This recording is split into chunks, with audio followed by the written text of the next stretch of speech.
Hey guys, this is Chris Jones for episode 11 of Beyond Local. We're here in Wilkes-Barre, Pennsylvania at Studio 16 South, and I am super excited to introduce you to our new Vice President of Sales and Marketing, Jeff Kimmel. Jeff, welcome. Thank you. Thanks for having me. It's wonderful to be here. I appreciate that. It's so awesome to have you. We're going to chat in this episode a little bit more about you and your background, and then we're going to dive into two areas that you've really been focused on most recently, and that's e-commerce and the education space. But let's talk more about Jeff Kimmel. Let's first clear any doubts up.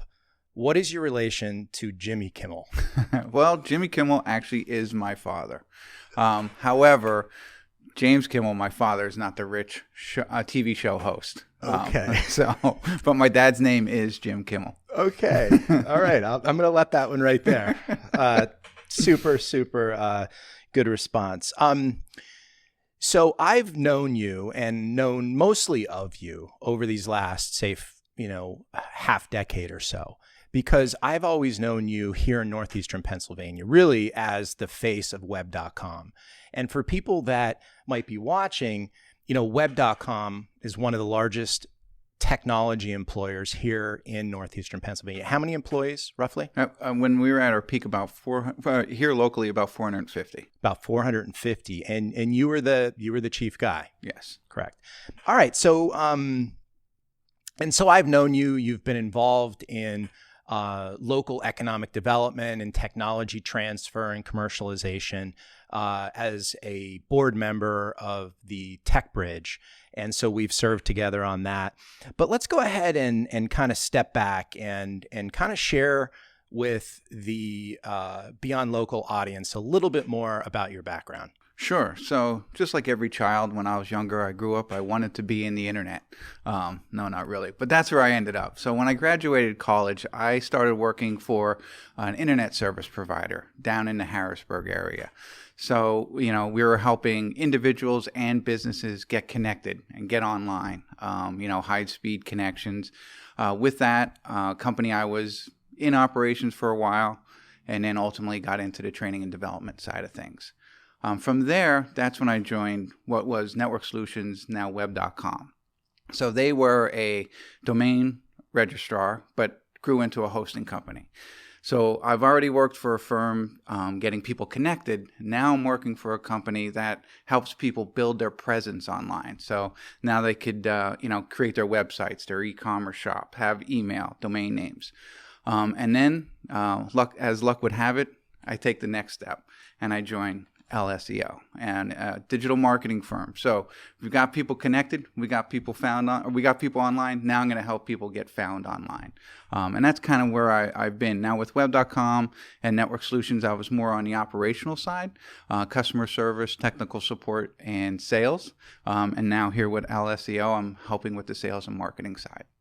Yeah, and you've only been with us for a short period of time, but I remember I think it was day one where I stopped by your executive office there overlooking the beautiful Susquehanna River, and you started to ask really intelligent questions about brand and brand consistency from color to font, et cetera, and really, really excited about you taking ownership of the LSEO brand and how we're marketing to our various clients and prospective clients, and then on the sales side, one of the things that I'm really excited about is that, web.com at the end of the day was a sales organization, wasn't it? Mm-hmm, right. absolutely. So, tons of products, trying to find, the right product for every single call that would come in. And they did a ton of advertising. And so, I guess cumulatively, 10, 15 years you spent with that organization. 16 correct? years. Yep. 16 years. Yeah. So we're so fortunate to have you. So let's hear, what do you do in your free time? What do you and I know the answer to some of these, so I'm going to call you out if you don't give the answers that I want. So I don't consider I have any free time. But when I leave the office, I go home to the family. So I have a wife and 3 kids that pretty much take up the rest of my day. For instance, last night playing Wii U with my 8-year-old daughter. She won. But my interests outside of that, I have a major interest in movies. I do movie reviews, and fantasy football. Normally, I like to say I like to golf and ski, but I don't really get to do that often.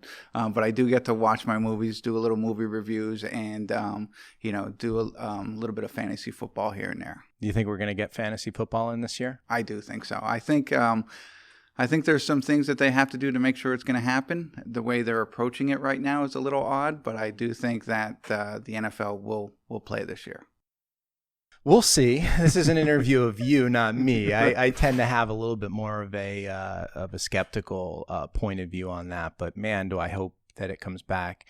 I'm one of those people that could relate to your love of fantasy football, because when the fall starts coming here in the East, it starts getting colder. People start getting miserable because it's going to start getting, cold outside and snow. Whereas I have difficulty like not wanting to catch up on every single news bite that comes out on NFL, because I love fantasy football. So I could totally relate. So, it's only been about a month since you've been with us, but, two areas that you're spending a lot of time on, not two areas, but say two verticals, are e-commerce and education space. And I thought it made sense to kind of just pick your brain a little bit and get into your mind's eye on why these are important to you, to LSEO. So let's start with e-commerce. Why do you think that e-commerce companies represent a great opportunity for us to really deliver or over-deliver for these types of companies? Sure. And it's e-commerce companies that are mid and large size. Companies that have a lot of products. So when you have a lot of products, there's a lot of opportunity for us to grow your business by just increasing the visibility of every individual product. In addition to that, it gives us more opportunity to build links back to those products, which will increase the visibility there. So that's why it's very important. And also with big e-commerce companies, they are constantly changing their inventory. So they're changing it, they're adding products to it. So on an ongoing basis, they have to be focused on their SEO and increasing their digital marketing. And they're really focused on their side of their products. How do they, increase their margins? They don't always have time to focus on how do they create brand awareness, or how do they, come up on Google? How do people find them? And that's where they can really rely on us. And the great thing for our side of the house is we can show results. So with e-commerce, it's not so much about how many clicks you get or visits or any impressions. It's revenue. So we can point back to say, here's what we've done for you, and here's what has happened because of it, and the increase in revenue. Mm-hmm. So that's why I think e-commerce is a great vertical for us. And one last point, we talked about my history,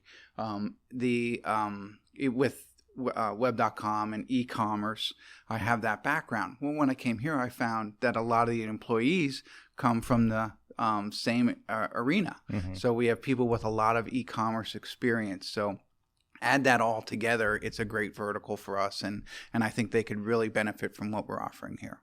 I agree. And when I look at the 20 or so years of experience I have in SEO and digital marketing, I was the founder and former CEO of Pepper Jam. I would say 85-90% of our clients were big box retailers and innovative, pure e-commerce plays. So we were doing digital marketing for Toys R Us and for Dick's Sporting Goods and all of the major professional sports, from the NFL to Major League Baseball. So it is a vertical that I think that you're spot on, is a vertical that LSEO has a special level of expertise and experience in. So I agree. Oh, one other thing is, in some of these past podcasts, we've been meeting with Mark Diamond, our head of paid media here at LSEO.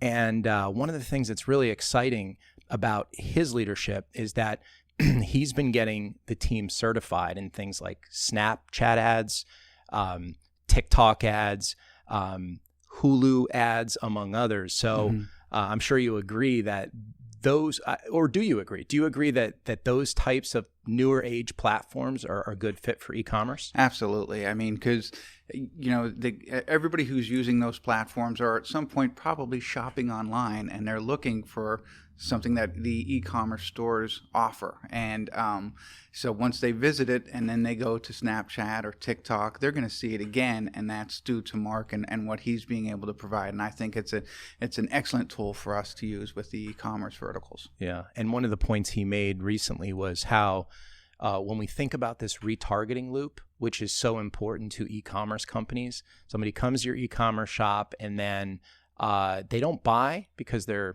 searching around and whatnot, but they end up, the ad will continue to follow them. But if all you're using is Facebook and say Google, what happens when they go to TikTok or when they go to Snapchat? So LSEO provides services to make sure that retargeting is available to those e-commerce companies on these new platforms. So the other vertical that you want to chat about is education. So let's chat a little bit more about that. Why is it important for a digital marketing agency like LSEO to be presenting itself to universities and colleges right now as we're in a pandemic? Right. So I think there's a lot going on. I mean, a lot of businesses were impacted by the pandemic, but one specific area is higher education. They've had to change the way that they deliver their material to their students, whether they're doing online schooling or they're letting people come back on campus, whatever it may be. But one thing that they're losing out on is recruiting. So when the pandemic hit any business, there's going to be layoffs, there's going to be cost cutting. And, we don't know what happened in every institution, but we have to imagine that, some of their marketing might have been impacted by this. And so I think if they are looking to increase their recruiting, you have to market. And the best way to market now, today, with everybody being quarantined, staying home, searching online, is digital marketing and getting your university and colleges in front of the students that you want to attend your school. And as colleges and universities, their sites, if you ever visit them, they're massive. There's a lot of information, which is great. But when they get that big, and there's so many people contributing to the content of those sites, it sometimes loses structure. And when you lose structure on your website, it impacts your rankings on your search engines. And that's something that only an SEO expert would be able to manage and fix, so that when people are searching for the things that your university provides, you're going to float to the top. So the size is huge. And then when you look at we have some experience. So we've worked with a lot of different colleges prior to me coming here. So I'm sure you can speak to who they were and what we've done. But, meeting with Kyle and Mark and finding everything out, there are a lot of common things that we run into with universities. Another one is duplicate content. So they have a lot of duplicate content on their site or subdomains, and the subdomains or the duplicate content are competing against each other for rankings, and that's negatively impacting that site from coming up again. And with universities and colleges, they have a rich history, so they have a lot of old, outdated content. Again, because it's so big, so many people contributing, they forget about this outdated content, which impacts Google crawling it, because now it's got to crawl more pages. And you can't just go out and just delete that. You don't want to lose the history, right? And you don't want to create broken links, because then Google, it'll rank lower again because of that. So, all of these types of things we see with universities and colleges all the time. And, again, a company like any digital marketing company can look at this and find those things, where if you have an SEO specialist in-house, it's a lot for them. So I really think, working with them and, with our background working with the local university and colleges, we want them to be successful. So it's high on our list, and that's part of the reason that I want to continue to focus on higher education, so that, people can find our colleges and universities and they can get the education that they're looking for, and university and colleges can find the students that they're looking for. Well, listen, I actually think that the perspective that you excuse me, that you have on educational institutions couldn't be more timely. Because I agree with you that now more than ever, they need to be able to respond to the dramatic changes, not only the pandemic, but there has been a demographical change in the number of high school students who are applying. So the applicant pool across the country has gone down. So on the one hand, they're dealing with a pandemic. On the other hand, they're dealing with the decline in overall applications. And to your point that you made earlier, that because of the pandemic, many of them have had to furlough and or in some cases make permanent cuts. You know, having been a member of the board of trustees at a university for over a decade, you know, I did my best, and I think that I had some impact on the resource allocation to marketing. But I would be lying if I didn't tell you that it was always a very tough uphill battle for me to climb. So I know that other colleges and universities across the country are being sort of tasked with dealing with these changes with inadequate resources, which creates an opportunity for LSEO to have this conversation, to go in as an augmented team or as a consultant to really help these universities compete. Because if they can't respond quick enough, unfortunately, the future isn't as bright. So listen, Jeff, it's outstanding to have you as an executive member of the LSEO team. Really just can't wait to bring you on future podcasts so that we could dive into other ideas and issues and maybe debate, fantasy football, among other things. Guys, thank you so much for watching today's podcast. We'll see you for episode 12.